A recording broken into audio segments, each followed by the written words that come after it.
সন্ধ্যাবেলা সায়েন্সের ক্লাস নিচ্ছে আমাদের মৌমিতা মিস, অঙ্ক করাচ্ছে। সন্ধ্যাবেলায় সায়েন্সের ক্লাস হয় 5 to 8-এর। এখানে ক্লাস 8-এর মেয়েরা সব বসছে, অঙ্ক বুঝছে। বোর্ডে অঙ্ক করাচ্ছে আমাদের মৌমিতা মিস।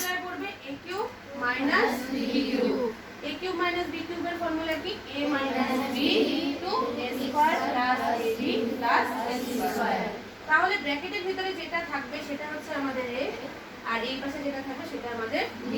তাহলে ফর্মুলাটা কি ছিল? a minus b।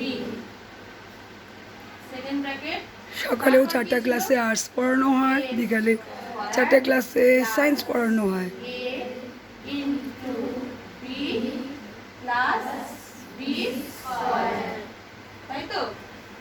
তো এখানে যেটা আছে সেটাই থাকবে 3a মাইনাস 1/1 ঠিক আছে। আর এখানে কি হবে? 3 এর স্কয়ার মানে 3 লিখে 9, আর a স্কয়ার মানে হচ্ছে a স্কয়ার হলো প্লাস 3 উপরে নিচে কাট হয়ে গেল, আর উপরে থাকলো 1, আর নিচে a আর b গুণ করলে কত হয়? ab প্লাস 1 এর স্কয়ার